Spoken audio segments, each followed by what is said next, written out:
Assalamualaikum warahmatullahi wabarakatuh teman-teman semua. Pernah nggak kalian udah berniat untuk membaca buku, tetapi 5 menit kemudian tangan kalian otomatis meraih HP?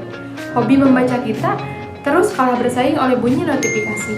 Lalu, bagaimana cara menyelamatkan hobi membaca ini? Hari ini saya akan membahas 3 strategi untuk menyelamatkan hobi membaca kita. Books are not just a collection of words, but a place where I learn to understand the world and also myself. Buku bukan hanya sekedar kumpulan kata-kata, tetapi tempat belajar di mana saya memahami dunia dan juga diri saya sendiri. Pernah nggak sih kalian merasa sendirian, padahal dikelilingi banyak orang? Pernah nggak ngerasa capek jadi kuat terus? Mau cerita, tapi takut dinilai? Aku pernah di posisi itu. Dan satu-satunya yang paling mengerti aku, bukan manusia, tetapi buku. Kenapa buku bisa mengerti aku?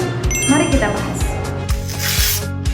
Sebelumnya, perkenalkan nama saya Siti Halimah, panggil aja aku Hali, mahasiswi dari Universitas Teknologi Bandung dengan NIM 222101396. Yang terhormat Bapak Jack Febrian Rusdi, STMH PhD, selaku dosen pengampu mata kuliah pengembangan diri. Langsung saja, kenapa buku bisa mengerti aku? Yang pertama, buku tidak langsung menghakimi. Kalau manusia langsung terburu-buru menilai, buku justru memberikan ruang buat sedih, marah, dan tentunya tanpa bilang, kamu lebay. Yang kedua, buku selalu ada, bahkan saat semua orang pergi tidur. Di waktu malam yang sepi, buku selalu menjadi teman yang setia. Yang ketiga, kenapa buku seakan bisa mengerti aku? Karena buku adalah cermin.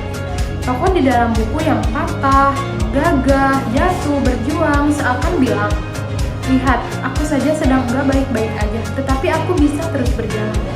Maka, kalau ada yang bertanya, kenapa kamu suka membaca? Jawabanku sederhana. Buku tidak hanya aku baca, tetapi dia juga membaca aku. Menurut UNESCO, Indonesia berada di peringkat 62 dari 70 negara di dunia. Artinya, kita termasuk ke dalam budaya membaca yang sangat rendah. Salah satu penyebab yang membuat Indonesia berada di peringkat 62 dalam literasi membaca yaitu karena distraksi digital, yang dimana kita hidup di era notifikasi yang tiada henti. Lantas, apa langkah praktisnya? Solusinya bukan membuang teknologi, tetapi mengintegrasikan literasi ke dalam gaya hidup digital kita. Inilah 3 pilar aksi untuk mengubah kebiasaan dan menyelamatkan hobi membaca kita.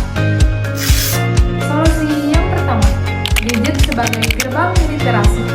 Ubah HP bukan sebagai distraksi, tetapi sebagai e-book, audiobook, atau konten edukatif. Solusi yang kedua, budaya baca 20 menit setiap hari. Mulai dari hal yang sederhana, konsisten, membaca 20 menit sehari lebih penting dari 2 jam per bulan. Solusi yang ketiga, guru dan pustakawan sebagai mentor, bukan hanya sekedar membaca, tetapi melatih, membimbing minat baca, cara berpikir kritis, dan berdiskusi. Jadi, dengan mengimplementasikan 3 pilar aksi ini, mengubah gadget menjadi gerbang literasi, konsisten 20 menit, dan mengoptimalkan mentor, kita bisa menyelamatkan hobi membaca kita. Pertanyaannya sekarang, kita ingin jadi generasi yang hanya melihat atau generasi yang benar-benar memahami? Sekian presentasi dari saya. Sampai ketemu di video selanjutnya. Wassalamualaikum warahmatullahi wabarakatuh.